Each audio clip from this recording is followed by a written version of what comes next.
اس club کا کہ ہم یہ آج کمیموریٹ کر رہے ہیں پشاور کا جو سانحہ ہوا تھا. چھوٹی سی محفل ہے لیکن کاز بہت بڑا ہے.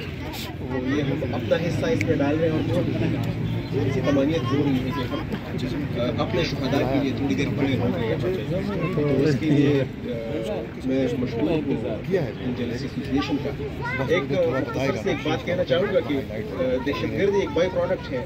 جب آپ محکوم رکھیں گے محروم رکھیں گے اپنے وسائل سے تو میرے خیال سے اگر ان فورم پہ اور دوسرے جتنے بھی فورمس ہیں ان پہ اگر پختونوں کے یا دوسرے جو اقوام ہیں آپریس قوم میں ہیں ان کے وسائل کا اگر ذکر کیا جائے اور ان کے وسائل پہ ان کو اگر حق دیا جائے تو شاید پھر اس طرح کی واقعات جو انٹینسٹی ہے یا پھر جو فریکوینسی ہے وہ تھوڑی سی اس میں کمی ہوگی. تو یہ بھی ایک بات ہے کہ پختون قوموں کو نہ صرف پختون اور دوسرے جو اقوام ہیں ان کو وسائل سے محروم رکھا گیا ہے. یہ ایک بہت بڑی وہ ہے.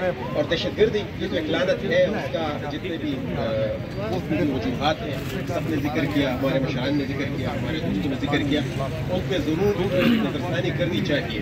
اگر نہ ہوئی تو خدا نخواستہ یہ فتنہ کسی بڑے حادثے جس سے ہم متقبل نہیں ہو سکتے.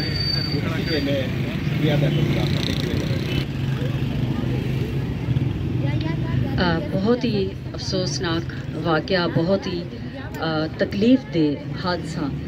اور یہ حادثہ کوئی یہ نہیں ہے اب کی بات ہے, بلکہ یہ ہم دیکھ رہے ہیں کہ کئی دہائیوں سے اس طرح سے یہ دہشت گردی اور زیادہ بڑھتی جا رہی ہے. کچھ عرصے کے لیے تو لگتا ہے کہ کہیں پہ خاموشی ہو گئی ہے, کہیں وہ جو انسانیت ہم کہتے ہیں وہ جاگ گئی ہے, لیکن اس کے بعد پھر اس طرح سے ایک واقعہ ہو جاتا ہے اور پھر ہم افسوس کرتے رہ جاتے ہیں. اور وہ واقعہ پھر جو بھی ہوتا ہے وہ پچھلے تمام واقعات جو گزرے ہیں جس میں سب لوگوں نے بلکہ تمام گھروں میں ان کے پیارے گئے ہیں, تو ان سب کے واقعات کو ان کی یاد کو تازہ کر دیتا ہے. ابھی اے پی ایس کا واقعہ جو کہ پوری دنیا میں ہے ہم نہیں بھول پائے.